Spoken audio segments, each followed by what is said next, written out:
आज की इस वीडियो में हम वर्ल्ड हिस्ट्री को एक क्विक रीजन के रूप में देखते हैं। यह एक वीडियो की सीरीज आएगी जिसमें पूरा वर्ल्ड हिस्ट्री के जो जो टॉपिक है वो सब कवर कर दिए जाएंगे। इस वीडियो में हम यूरोप में धर्म सुधार आंदोलन, अमेरिका का स्वतंत्रता संग्राम और फ्रांस की क्रांति जो है, ये तीनों को आज के हम इस वीडियो में देखेंगे। इस सीरीज में आपको पूरा वर्ल्ड हिस्ट्री के टॉपिक जो वन लाइनर फैक्टर रहते हैं वो मिल जाएंगे। फिर स्टार्ट करते हैं इस वीडियो को। पहले यूरोप में धर्म सुधार में है। धर्म के क्षेत्र में जो आंदोलन चला जिसे अंग्रेजी भाषा में हम रिफॉर्मेशन के नाम से जानते हैं, और जो इस आंदोलन को था, यूरोप में धर्म सुधार आंदोलन को डेविस ने महान धार्मिक आंदोलन की संज्ञा दी थी तथा जो है मार्टिन वार्नर ने इसे नैतिक विद्रोह कहा था। वहीं फीसर जो इसे धार्मिक क्रांति का नाम दिया था और माइकल ब्रंस ने इसे जो है प्रोटेस्टेंट क्रांति कहा था। जन्म लेने के बाद बच्चों में ईसाई धर्म लेना जन्म लेंगे बैप्टिज्म कहलाता है। और फिर धर्म सुधार आंदोलन के जो तत्कालिक कारण बना था वो था पापमोचन पत्रों की बिक्री था, और चर्च से जुड़े संतों को जो है हम बिशप के नाम से जानते हैं, और बिशप का जो निर्वाचन करने वाले पादरी जो हैं जिन्हें हम कार्डिनल कहते हैं। फिर जो प्रथम बिशप था वो सेंट पीटर था, और कैथोलिक परंपरागत ईसाई चर्च में आस्था रखने वाले के प्रधान का पोप था। कैथोलिक परंपरागत ईसाई धर्म और चर्च में आस्था रखने वाले जो थे उन्हें पोप के नाम से जानते हैं। और प्रोटेस्टेंट ईसाई धर्म में सुदृढ़ रूप में जो विश्वास करते हैं, इसका जो प्रधान था वो ईसा मसीह था। कई बार पूछा जाता है कैथोलिक चर्च क्या है, प्रोटेस्टेंट चर्च क्या है, उसका यहाँ पे आपको आंसर मिल गया वन लाइनर में। जो कैथोलिक थे परंपरागत ईसाई धर्म और चर्च में आस्था रखते थे वो कैथोलिक थे, और प्रोटेस्टेंट जो थे ईसाई धर्म में सुदृढ़ रूप में विश्वास करते थे वो जो थे प्रोटेस्टेंट थे। फिर वाइक्लिफ के नाम बता रहा है जो धर्म सुधार आंदोलन के जिन्हें अग्रदूत कहा जाता है, और इन्हें हम मॉर्निंग स्टार ऑफ रिफॉर्मेशन के नाम से भी जानते हैं वाइक्लिफ को।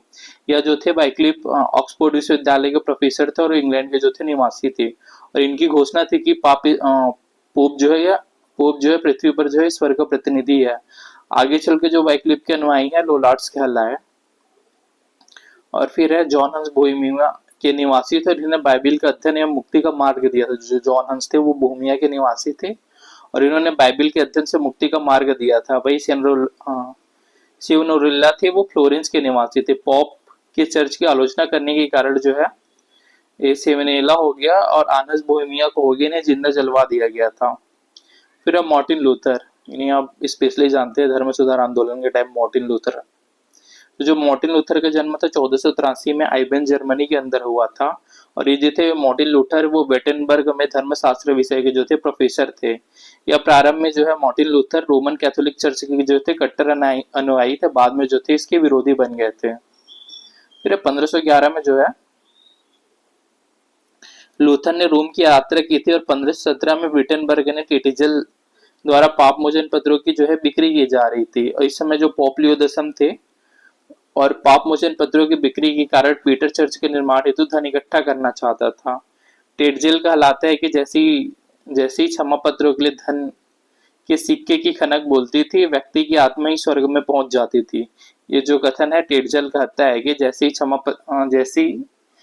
पत्रों के लिए धन के सिक्के की खनक बोलती है, उस व्यक्ति की जो आत्मा है वो स्वतः ही स्वर्ग पहुंच जाती थी। फिर 1517 में लूथर ने जो क्षमा पत्रों की बिक्री के विरोध में जो है ब्रेटनबर्ग की कैंसर चर्च की दीवारों पर 95 थीसिस जो है उसको चिपका दिया था, और इस पाप मोचन पत्रों को जो है हम इंडल्जेंस भी कहते हैं।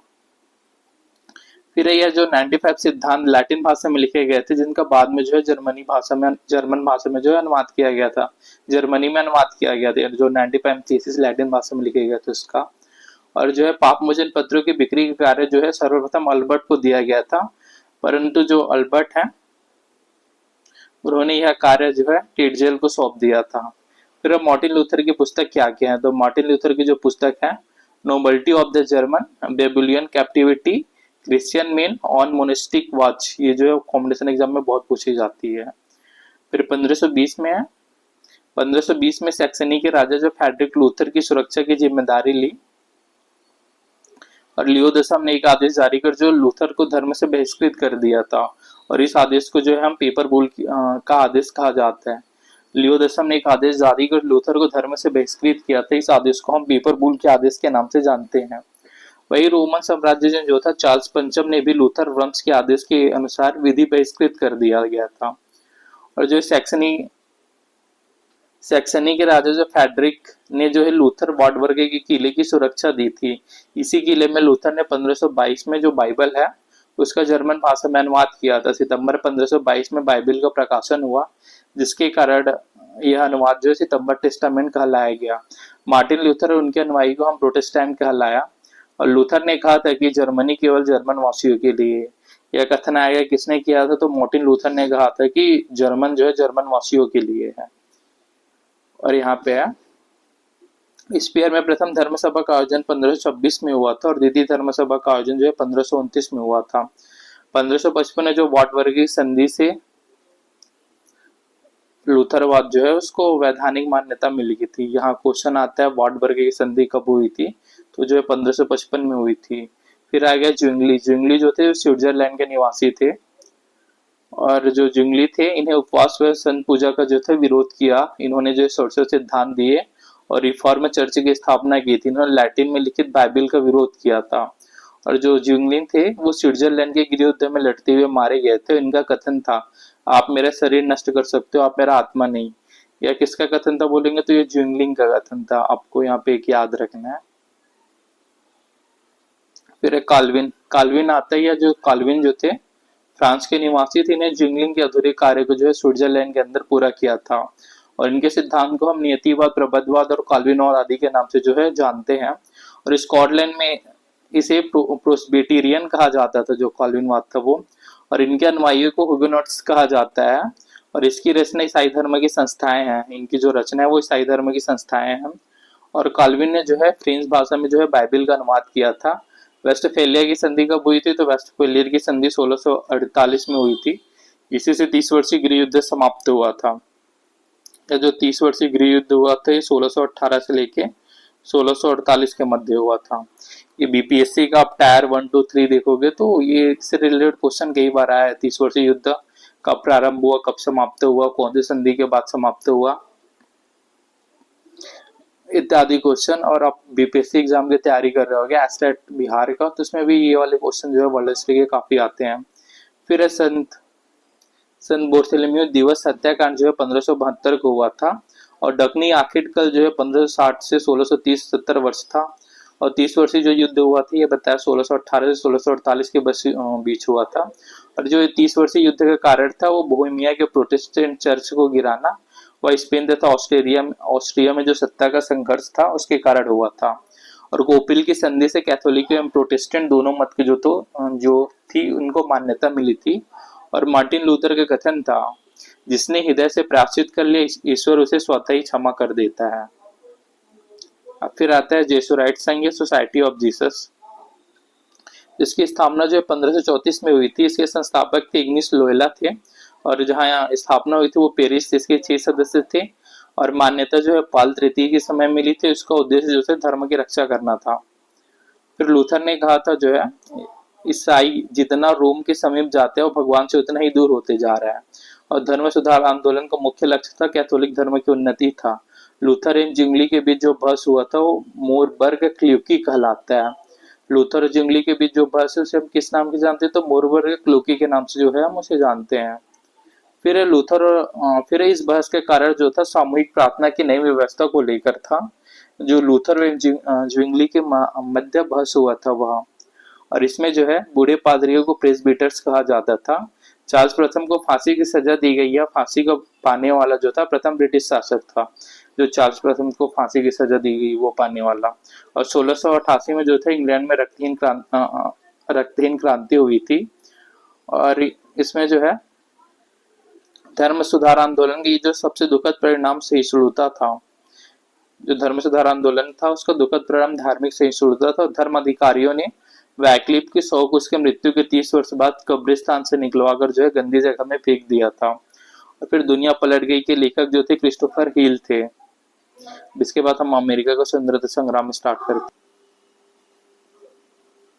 यहाँ है अमेरिका का स्वतंत्रता संग्राम में 12 अक्टूबर जो 1492 को था, इटली का यात्री कोलंबस था, वह अमेरिका पहुंचा था। और कोलंबस जो हाँ अमेरिका पहुंचा था वो अमेरिका के नागरिकों को जो है रेड इंडियन का नाम दिया था। और अमेरिका स्वतंत्रता संग्राम का जो नायक जॉर्ज वॉशिंगटन था, जो बाद में अमेरिका का प्रथम राष्ट्रपति बना। और अमेरिका को जो पूर्ण स्वतंत्रता मिली थी वो 4 जुलाई 1776 को मिली थी। ये जो पूछा जाता है एग्जाम में, अमेरिका को पूर्ण स्वतंत्रता कब मिली थी, तो अमेरिका को जो पूर्ण स्वतंत्रता मिली थी वो 4 जुलाई 1776 को मिली थी। 1773 में जो है ब्रिटिश ईस्ट इंडिया कंपनी ने एक चाय का जहाज बोस्टन पहुंचा। बोस्टन के नागरिक ने जो है चाय की 16 पेटियों को जो समुंदर में था उसमें फेंक दिए थे। 16 पेटियों को जो है चाय की पेटियों को जो 16 दिसंबर 1673 में फेंक दिए थे। करीब 340 कुछ पेटी थी चाय की उसको। और इस घटना को जो है हम बोस्टन टी पार्टी के नाम से जानते हैं। ये 16 दिसंबर 1773 को बोस्टन टी पार्टी की घटना कब हुई थी वो पूछेगा एग्जाम में, तो वो था 16 दिसंबर 1773 को। और इस घटना को बोस्टन टी पार्टी के नाम से हम जानते हैं। और अमेरिका स्वतंत्रता के संग्राम के दौरान जो है अमेरिका वासियों का नारा था, प्रतिनिधित्व नहीं तो कर नहीं खा के। और अमेरिका फिलोसफिकल सोसाइटी की स्थापना जो थी बेंजामिन फ्रैंकलिन ने की थी। संसार में सर्वप्रथम जो लिखित संविधान संयुक्त राज्य अमेरिका का जो है 1789 में लागू हुआ था। फ्रांस का लिखित संविधान अमेरिका का लिखित संविधान कब लागू हुआ था पूछा जाए तो 1789 में लागू हुआ। और सर्वप्रथम जो संसार का विश्व का था लिखित संविधान संयुक्त राज्य यूएसए का संविधान था। यहाँ पे आता है टॉमस पेन। तो टॉमस पेन की हम रचनाएं क्या क्या उसको देख लेते हैं। ये भी अगर नेट वेट आप कोई भी एग्जाम दिलाओ, टॉमस पेन की रचनाएं जो है काफी पूछी जाती है। इनकी रचनाओं का नाम है common sense, rights of man, age of जो है रीजन है। और टॉमस पेन के कथन था, मुझे स्वतंत्रता दो या फिर मृत्युदंड, ऐसा पैट्रिक हेनरी ने कहा था। टॉमस पेन की रचना है ये जो है। और ये वाला जो कथन है, मुझे स्वतंत्रता दो या फिर मृत्युदंड, ये पैट्रिक हेनरी के कथन है। और सर्वप्रथम जो स्टाम्प एक्ट का विरोध भी पैट्रिक हेनरी नहीं किया था। और बिना प्रतिनिधित्व के कर नहीं, या जो नारा था ओटिस ने दिया था। इस नारे को लोकप्रिय जो है सैमुअल एडम्स ने बनाया था। और इंग्लैंड के प्रधानमंत्री जो ग्रीनविले थे उन्हें 4 एक्ट पारित किए। हम ये एक्ट के डेट वेट को याद करते हैं, ये एग्जाम में जो बहुत पूछा जाता है। इसकी शुगर एक्ट हुआ था वो 1764 में हुआ था, करेंसी एक्ट 1765 में, क्वार्टरिंग एक्ट 1765 में, और स्टाम्प एक्ट जो था 1765 में। शुगर 64, करेंसी 65, क्वार्टरिंग 65 और स्टाम्प एक्ट 65। बस शुगर बस 1764 में है, बाकी जो एक्ट है वो 1765 में है। और शुगर एक्ट को जो है अमेरिकन रिवॉल्यूशनरी एक्ट के नाम से जाना जाता है। और स्टाम्प एक्ट के विरोध में जो निर्मित संस्थाएं को जो है हम सन ऑफ लिबर्टी और डॉटर ऑफ लिबर्टी के नाम से कहा जाता है। तो ये वाला क्वेश्चन आता है बहुत। सन ऑफ लिबर्टी और डॉटर ऑफ लिबर्टी कौन से स्वतंत्रता आंदोलन से संबंधित है? यह विश्व इतिहास के किस भाग से संबंधित है? यह जो है अमेरिका के स्वतंत्रता संग्राम से संबंधित है। फिर यहाँ स्टाम्प एक्ट कांग्रेस का आयोजन जो हुआ था 1765 में न्यूयॉर्क में हुआ था। अब फिर हम देखते हैं बोस्टन हत्याकांड कब हुआ था। तो जो बोस्टन हत्याकांड है वो 5 मार्च 1770 को हुआ था। और इसमें है, मेरा मस्तिष्क ही मेरा चर्च है, किसी अन्य चर्च को जो मैं नहीं मानता, ये टॉमस पेन का कथन था। आयरलैंड अमेरिका के लिए पागल हो रही है, वॉलपेल का कथन था। फिर राइट ऑफ कॉलोनीज पुस्तक के लेखक जो थे वो सैमुअल एडम्स थे। और प्रथम महाद्वीपीय कांग्रेस का भाग नहीं लिया था, ये जो था जॉर्जिया था। और कुल उपनिवेश जो थे वो 13 थे। यहाँ पे 1781 में यॉर्कटाउन के युद्ध में जो है लॉर्ड कॉर्नवालिस ने जॉर्ज वॉशिंगटन के समक्ष आत्मसमर्पण कर दिया। इस कारण जो है इंग्लैंड की पराजय जो थी वो सुनिश्चित हो गई थी। और जब उपनिवेश आत्मनिर्भर और धनी हो जाते हैं तो फल की तरह वृक्ष टूटकर अलग हो जाती है, तुर्गो का कथन था। और अमेरिका का स्वतंत्रता युद्ध 1783 में पेरिस की संधि के तहत समाप्त हुआ। यह अमेरिका की क्रांति के ऊपर वीडियो हो गया। अब इसी वीडियो में आगे जो है फ्रांस की क्रांति के ऊपर है। अब हम फ्रांस की क्रांति को देखते हैं। यह जो क्रांति था 1789 में फ्रांस की राज्य क्रांति हुई थी। उस समय लुइस एल्वे का शासन काल था और इनकी रानी जो थी वो रानी मैरी थी। उनका एक कथन बहुत पॉपुलर था कि गरीबी में वहाँ फ्रांस में मर रहे थे, तब वो फ्रांस के गरीबी लोगों को बोली थी कि अगर तुम लोग के पास रोटी नहीं है तो तुम लोग क्यों नहीं खाते घर के। मुझे फ्रांस की क्रांति में आगे देखते हैं। स्टेट जनरल की जो शुरुआत हुई थी वो 5 मई 1789 को हुई थी। इसी दिन जो है फ्रांसीसी क्रांति का श्री गणेश हुआ था। फिर 14 जुलाई 1789 को क्रांतिकारियों ने जो थे बस्तीन के जेल के फाटक को तोड़कर बंदियों को मुक्त कर दिया गया था। ये बोला था बस्तीन की घेरा कब तोड़ा गया, तो उसको याद रखना है। ये वाला क्वेश्चन बहुत आता है, अगर आपके ईवीएस हो गया, एनवीएस हो गया, ये सब के एग्जाम दिला रहे हो, पीजीटी टीजीटी का, तो बास्तीन की जेल या फाटक को कब तोड़ा गया था, तो उसके फाटक को तोड़ा गया था वह 14 जुलाई 1789 को क्रांतिकारियों ने जो है बस्तीन के जेल फाटक को तोड़कर वहां के बंदियों को तो उनको मुक्त कर दिया था। फिर सामाजिक समानता, समानती, विशेषाधिकार का अंत, निरंकुश तथा भ्रष्ट शासन में सुधार, न्याय तथा करों में सुधार, क्रांति में मांग जो थे इसमें शामिल थे। समानता के उद्देश्य पाने के लिए इस क्रांति की जो थी शुरुआत की गई थी। समानता, स्वतंत्रता और बंधुत्व का नारा जो है फ्रांस की राज्य क्रांति की देन था। ये भी पूछा जाता है कि स्वतंत्रता, समानता और बंधुत्व का नारा कौन सी क्रांति की देन है और कौन सी क्रांति से आई है। तो यहाँ पर आपको रिमेम्बर रखना है कि जो फ्रांस की राज्य क्रांति की देन है। फिर फ्रांसीसी क्रांति में जो थे वॉल्टेयर, मॉन्टेस्क्यू और रूसो ने सर्वाधिक योगदान दिया था। एक बार क्वेश्चन आते हैं वॉल्टेयर, मॉन्टेस्क्यू एवं रूसो कौन से क्रांति से संबंधित थे या कौन से देश से संबंधित थे, तो यहाँ पे इनका आंसर हो जाएगा फ्रांस। और बहुत बार ये वाला क्वेश्चन आता है कि जो वॉल्टेयर, मॉन्टेस्क्यू और रूसो इनकी रचनाएं क्या क्या थी या फ्रांस की क्रांति में क्या योगदान था, तो हम इसको आगे देखते हैं। फिर वॉल्टेयर जो था वो चर्च का विरोधी था, रूस में जो है प्रजातंत्रात्मक शासन पद्धति का जो था समर्थक था। और फ्रांस की राजधानी जो है वार्सा में लू चौदवा ने बनाया था। और टेफ्लिगर का युद्ध जो है वो 21 अक्टूबर 1805 को जो है इंग्लैंड और नेपोलियन के बीच हुआ था। टेफ्लिगर का युद्ध जो है 21 अक्टूबर 1805 में इंग्लैंड और नेपोलियन के बीच हुआ था। और नेपोलियन जो है इन्होंने कानूनों का संग्रह तैयार किया था जिसे हम नेपोलियन कोड कहा जाता है। 1815 में वाटरलू का युद्ध हुआ था जो नेपोलियन के जीवन काल का अंतिम युद्ध था। इस युद्ध में उसे पराजय मिली थी और उसे सेंट हेलेना द्वीप भेज दिया गया था, जहां 1821 को नेपोलियन की जो है मृत्यु हो गई थी। और नेपोलियन का जो पतन का प्रमुख कारण था वो रूस पर आक्रमण था। रूस पर नेपोलियन ने जो थे आक्रमण कर दिया था और इसी के कारण जो था ठंड, वहाँ बहुत ठंड की वजह से आधा सेना उसकी मर गई वहाँ। और अत्यधिक ठंड पड़ने के कारण जो है नेपोलियन की सेना रूस में युद्ध में विजयी ना हो पाए। इस कारण जो है नेपोलियन का पतन हो गया, नेपोलियन जो है युद्ध में हार गया। फिर आगे देखते हैं नेपोलियन को टिटल कॉर्पोरल के नाम से जो भी है जाना जाता है। लुई 14 ने वर्साइक में शीश महल का निर्माण किया था। अब जो है फ्रांस के जो शासक थे उनका नाम आता है लुई 14, लुई 15 और लुई 16 का। फिर जो लुई 14 है इन्होंने सूर्य पूजा की उपाधि धारण की और इन्होंने वर्साई को जो है अपनी राजधानी बनाया था। इसे ग्रैंड मोनार्की के नाम से भी जाना जाता है लुई 14 को। और लुई 14 का कथन था मैं ही राज्य हूँ और मैं ही कानून हूँ। एक बार पूछा जाता है कि मैं हूँ राज्य हूँ, मैं हूँ कानून हूँ, यह कथन किसने कहा था, तो यह जो कथन है लुई 14 का कथन है।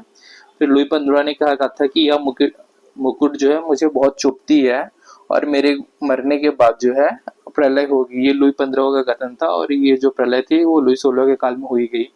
और लुई हेज ने जो है लुई 15 के समय को जो है पेटिकोट शासन की संज्ञा दी थी। यह पूछा जाएगा कि किसके शासन काल को हेज ने पेटिकोट काल की संज्ञा दी है, तो लुई 15 के जो शासन काल था उसे हेज ने पेटिकोट शासन की जो थी संज्ञा दी थी। और यहाँ पे है लुई 16 के बारे में गोबर पर फूल खिला होना कहा जाता है। लुई 16 के बारे में जो है गोबर पर फूल खिला होना कहा जाता है। और यह उदाहरण जो है निरंकुश राजा का था। इसने कहा था कि काश मैं त्याग पत्र दे पाता, ऐसे दुनिया मेरे ऊपर गिर रही है। 1774 में जो था वो गद्दी में बैठा था और 1789 में जो है फ्रांस की राज्य क्रांति हो गई थी। और इनकी जो लुई 16 की पत्नी का नाम था उनका नाम जो था मेरी अतवानियत था और यह जो थी बहुत अधिक प्रभावित थी। फिर और इसके जो वित्त मंत्री का नाम था लुई 16 के, उनका नाम निकोलो तुर्गो था। 1793 में जो था पेरिस के राजमहल में इसे फांसी की सजा दी गई थी। और फिर मेरी अंतवानियत जो गरीबों की मदद करने वाली थी, ऑस्ट्रेलियन स्त्री मैडम वीटो और योग्य माता की जो थी अयोग्य पुत्री थी जो मेरी अंतवानियत है या रानी मेरी जो है लुई 16 की जो पत्नी थी वो बोलता है। और इसका एक कथन था, ये भी प्रसिद्ध कथन है कि यदि तुम्हें रोटी नहीं मिलती तो क्यों नहीं खाते, या उस समय कहा गया था जब फ्रांस की गरीब जनता भूख से मर रही थी। फिर है फ्रांस की क्रांति का नारा था स्वतंत्रता, समानता और भाईचारा। ये भी पूछा जाता है कि स्वतंत्रता, समानता और भाईचारा जो है कौन सी क्रांति से आया है। ये स्वतंत्रता, समानता, बंधुत्व का नारा जो है कौन सी क्रांति से आया, तो फ्रांस की क्रांति से है। और जो भारत का संविधान बना था, स्वतंत्रता, समानता और बंधुत्व लिया गया था, वो फ्रांस की क्रांति से ही लिया गया था। फ्रांस फ्रांस से लिया गया था वो है। और फिर है 100 चूहों की अपेक्षा एक शेर का शासन उत्तम है, यह जो है वॉल्टेयर का कथन था। और सांस्कृतिक राष्ट्रीयता का जनक जो है हार्डर को कहा जाता है। और प्रमुख कर क्या क्या थे, ये जो एग्जाम में ये भी बहुत पूछा जाता है कि प्रमुख कर क्या क्या थे कहा गया फ्रांस की क्रांति के समय। तो टैले जो था वो भूमि कर था, टीथे जो है वो धार्मिक कर था, गेबिल जो है वो नमक कर था, कोरबी जो है सड़क पर श्रम अथवा बेकार कर था, और फिर है बनालिटी जो है शराब की भट्टी और बेकारी का उपयोग करने पर अदा किए जाने वाला कर था। टैले भूमि कर, टीथे धार्मिक कर, गेबिल नमक कर, कोरबी जो है सड़क पर श्रम अथवा बेकार का जो कर था वो कोरबी था, और बनालिटी जो है शराब की भट्टी और बेकारी को उपयोग करने वाले पर अदा किए जाने वाला जो कर था वो बनालिटिज था। फिर है मॉन्टेस्क्यू। तो मॉन्टेस्क्यू जो है इनकी पुस्तक का नाम स्पीच ऑफ लॉज और पर्शियन लेटर था। ये पूछा जाए कि मॉन्टेस्क्यू की बुक का नाम क्या था, तो इनके बुक का नाम जो था द स्पिरिट ऑफ लॉज और द पर्शियन लेटर्स था। ये द स्पिरिट ऑफ लॉज जो है यूजीसी नेट में जो यूनिट 10 है हिस्टोग्राफी का, उसमें इससे रिलेटेड बहुत क्वेश्चन आते हैं। फिर है वॉल्टेयर है, इनका उपनाम जो है लेखन कला का जादूगर कहते हैं हम वॉल्टेयर को।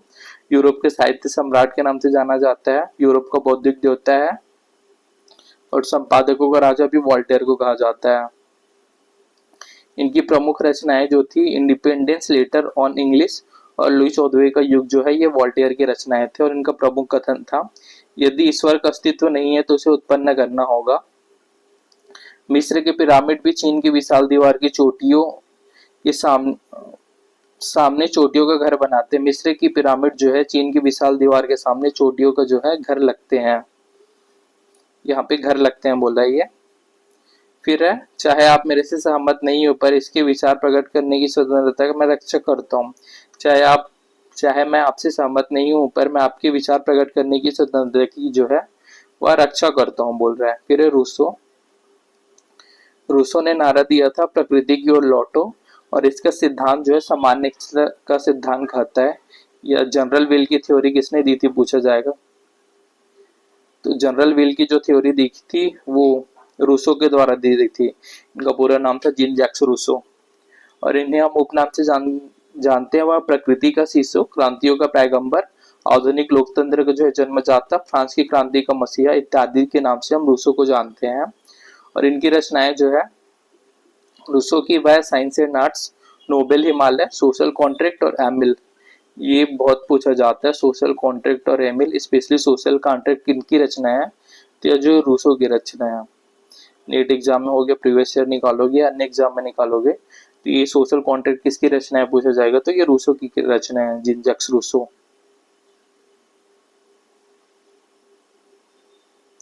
फिर जैकोबिन क्लब जो है पेरिस से संबंधित है। इसमें है फ्रांस की नई विधानसभा जो सदस्य गणतंत्रवादी विचारधारा के समर्थक थे, उन सदस्य ने जो है जैकोबिन क्लब की जो थी न्यू रखी थी। जैकोबिन क्लब के सदस्य में माउंटेन अथवा गिरी शिखर भी जो है कहा जाता है। और जैकोबिन क्लब के सदस्यों का प्रमुख नेता जो था रॉबस्पियर था। और जैकोबिन क्लब के पूर्ववर्ती नाम जो है society of the friends of constitution था। जैकोबिन क्लब का पूर्ववर्ती जो नाम है society of the friends and constitution था। और जैकोबिन क्लब के सदस्य जो थे रॉबस्पियर, दातो, मारा, कैबिल और हैबर थे। जैकोबिन क्लब के सदस्य जो है रॉबस्पियर, दातो, मारा, कैमिले और हैबर थे। फिर फ्रांस की क्रांति जो है उसमें दाते का क्या योगदान था, तो जो दाते था वो कट्टर गणतंत्रवादी था। ये जो इसकी स्वतंत्रता का प्रतीक जो है वो लाल टोपी पहनते थे जो दाते थे वो। और दाते का जो है 5 अप्रैल, दांतों लिखे है वो दाते है, 5 अप्रैल जो है 1794 में रोबस्पियर में इनको जो है दाते को फांसी दे दी गई थी। दांतों लिखा है वो दाते है। और जो दाते ने कहा था कि दुष्ट रोबस्पियर तुम एक दिन मेरे अनुयायी बनोगे। और दातों को जो है क्रांतिक हरकुलियस के नाम से भी जाना जाता है या कहा जाता है। इस वीडियो में जो है हमें धर्म सुधार आंदोलन हो गया, अमेरिका का स्वतंत्रता संग्राम हो गया और फ्रांस की क्रांति को देखेंगे। आगे एक सीरीज चलेगी जिसमें हम वर्ल्ड हिस्ट्री के सभी टॉपिक जो है उसको कवर करने का प्रयास करेंगे एकदम वन लाइनर फैक्ट के रूप में।